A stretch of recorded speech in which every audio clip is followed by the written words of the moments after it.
What's up, guys? How's it going? And welcome to the Minute channel. We have a review here today of a long-awaited game for JRPGs fans or fans of games like Persona or Shin Megami Tensei. I know a lot of you guys have been keeping an eye on this game, and today I want to give you guys my truthful, honest feelings about this game. Some good, some bad. But yeah, let's go ahead and jump into the game. So if you guys didn't know, because I feel like a lot of people are going to reference this, but this game was touted as this school JRPG, really taking a lot of influences for things like Shin Megami Tensei If or Persona, and I think a lot of people are going to go play this game into that mentality. So I'm here to tell you, first of all, this game is nothing like Persona or Shin Megami Tensei, so if you're kind of looking at this game with those eyes, I will definitely say don't do it because you will be severely disappointed in a lot of ways. And I don't mean it in a bad way. I think there's a lot of good stuff to have at this game, but at the same time, there are some stuff that are severely lacking. If you played other games on that same kind of NIS, has released recently Caligula Effect, for example, Caligula Effect 2, which recently released. If you played the first game, Caligula, you see a lot of this stuff in here that I'm hopefully I can come across with my thoughts and feelings about this game, because there are a lot of really good stuff in here, but there's also some stuff that I don't necessarily think works for the game. So let's go ahead and kind of tell you about this game. What is this game about? Monark is a game about a very simple, interesting plot. So students are trapped in this school because of this fog that is going around. I guess there's some kind of barrier and they cannot go out. And if you go into this fog that is in these buildings, people kind of go crazy. You know, they kind of start listening to voices, and they just kind of lose control, and they just kind of go insane. So that with that in place, you have the main protagonist and a cast of different characters that you meet along the way, who unlocks these powers. Main protagonist becomes a pack bearer, somebody that makes a deal with a demon in order to acquire the strength to kind of fight the other pack bearers, and hopefully they are able to release everybody from the fog and have a normal life in high school again. And overall, I think the plot is very interesting. It does have a lot of dark elements to the plot, and if you're looking for those kind of really dark themes that some Shin Megami Tensei games or Persona games showcase from time to time, you will get that here. There's definitely a lot of dark stuff. Within the first 2-3 hours of the game, you'll see a lot of really dark stuff happening. You're like, wow, this is a lot of, they're really not pulling any punches. And really, they don't pull punches at any time. You know, you see some crazy stuff happening pretty much all the time. And for once, I'll say I actually did appreciate the writing at the beginning of the game. I think they did a really good job as far as like setting you up with the plot and the characters and everything like that. Now, unfortunately, the game has a really strong beginning, but I think it does fall flat near, I'll say, like half, 3/4 to the end of the game. So the game is basically structured in an interesting Act 1, Act 2 kind of scenario. Interestingly enough, there's no Act 3 or anything like that. There's just kind of Act 1, then there's this blank thing, and there's Act 2. And that, I don't know if they were going for something weird or anything like that, but it doesn't really work very well, especially because the way that the Act 1 is partitioned into different sections. There's like Act 1 with one character, and then Act 1 with another character, and so on and so forth. I don't think it really works well thematically or really for story purposes. I think it does a pretty poor job as far as like just showing you the story and everything like that. That being said, Act 1 is really good, but as you go into Act 2, it really doesn't do justice for like the plot that they were going for. They were really having a really strong emotional impact at the end of that Act 1, and they just really they don't do anything with it, and it just kind of drags more. By that point, you're probably about 30 hours in, and you're like, you really feel like you're gonna finish the game, but then suddenly you have maybe another 10-15 hours to go, and it just feels like it's dragging. Now, that being said, I did think that the story was pretty decent. I don't think it's like anything to write home about, but I do love a lot of the themes that they did in this game, especially things with the psychology aspect of the game. For example, you can take these quizzes when you talk to NPCs and everything, and this quizzes and this stuff kind of develops the character, kind of shapes the character that you are in the game. There is a lot of references to psychoanalysis, which is something that is really used here in the game, and it does kind of feel Persona in that aspect. There are some aspects that really do feel like, oh, they're using similar things from Persona, but other than that, I don't think there's any other link or anything like that. They really much do their own thing with this part. Now let's talk about the gameplay, because I think a lot of people are saying, okay, well, maybe the story's not so good, so let's talk about the gameplay and everything. So the gameplay is interesting, for lack of a better word. I think that they did some things that work and some things that they don't work as well in here. So this is in a tactical RPG style, almost like a tactical slash turn-based. If you played other games on the same genre, things like maybe the other Caligula games, you will very much see that kind of style of gameplay here. There's this different, I guess you can call them dungeons or battles, so you can trigger through a phone system. You get these phone calls, so you can get these battles and everything, and you can also do calls yourself. You can or just call a random number, or you can find different letters or things around the campus and get these extra numbers, so you can dial those numbers and trigger a battle and everything like that.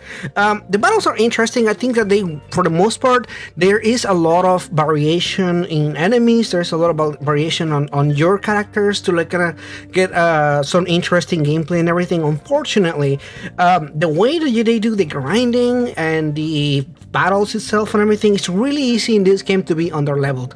In fact, it's super easy to the point that the game never tells you, hey, you need to grind, because there is no grinding. There is no... Although they do trigger some battles every now and then, there's not enough of them to really kind of give you a feel of like, oh, there's these things going on and everything.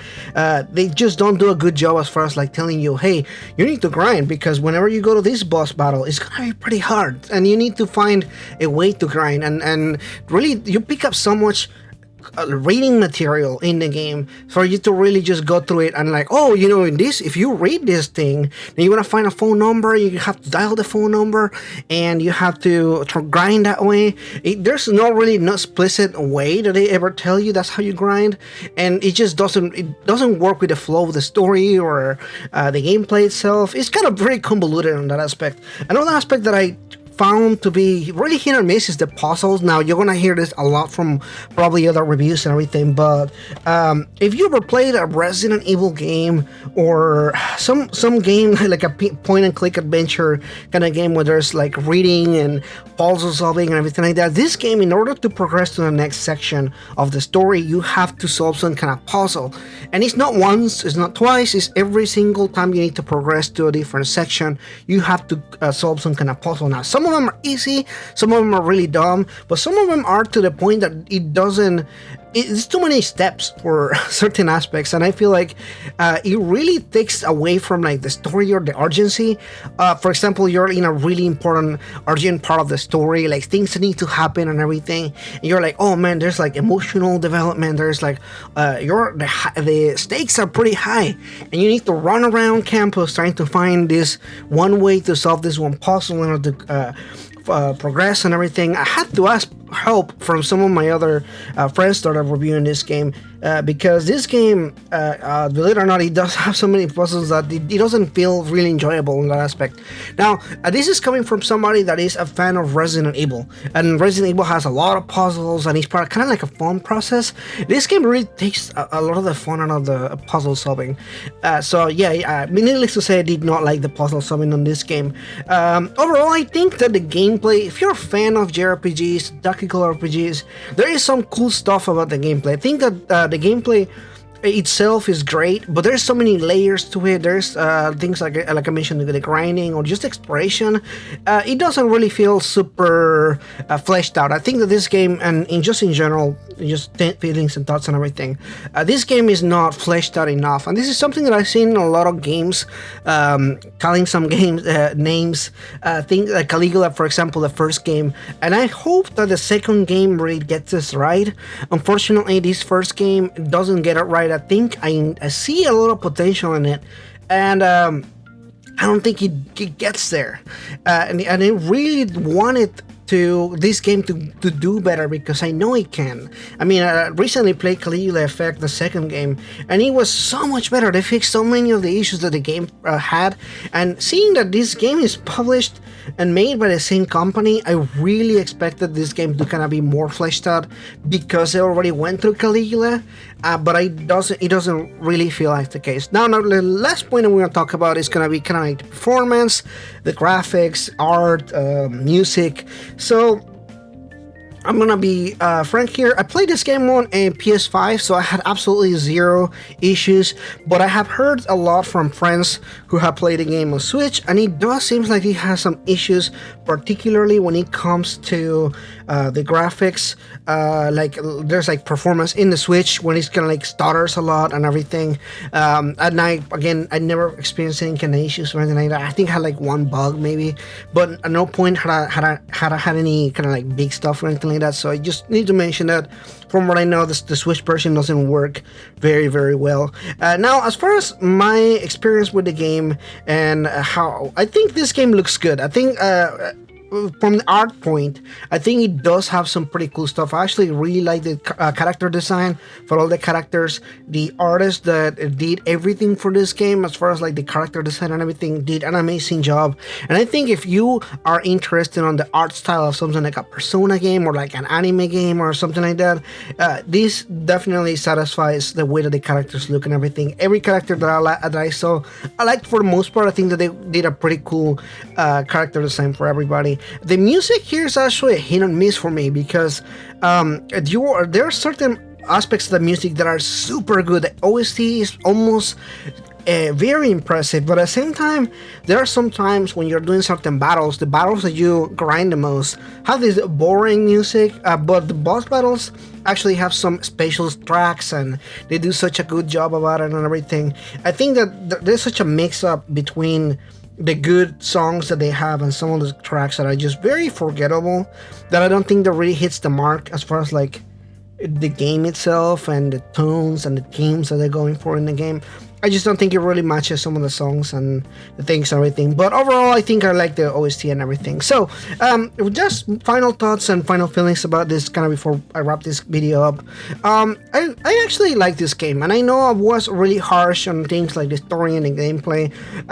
And as somebody that was really looking forward for this game, I think I was a bit disappointed in this game, although I did like it, and I actually talked about like what score am I gonna give this game, and you know, hearing everybody's thoughts about what did I think about it. I don't really feel like I'm gonna score this game at this time, but I do feel like if you are interested in this kind of game from a perspective of fan that is interested in the game and everything, you can definitely check it out. I think I'm one of the few people that I know that I actually really like the story and the characters and everything. I had a lot of fun with some of the battles and everything, and it does get some really creative ideas. I think it does have a lot of potential, and I think it does some ideas and some things really well, but in between all the stuff and all the this convoluted things from the gameplay perspective and the puzzles and everything, it really just kind of it left me at a 50-50. Like, as much as I enjoy this game, there's also some things that are really jarring and really takes away from the experience. But that is pretty much it for my feelings and thoughts on this game here today. Thank you so much for NIS America for giving me a review copy for this game. Again, definitely check this out. I don't think this game is gonna sell very well because, you know, it's a smaller game. A lot of people may not know about it and everything. And I want this game to do good because I know there's potential in this game for a new sequel that does more things better. And I think that's kind of what I want to leave in this note here. Some stuff good, some stuff bad. Definitely a game that is worth playing, at least giving it a chance. Maybe this is the game for you. You know, maybe this is a game that you're going to enjoy more than some other people. I think there are some people who are definitely going to enjoy this, but it's not for everybody. Anyway, thanks so much for watching this. Like and subscribe, and I'll see you guys in the next one. Bye-bye.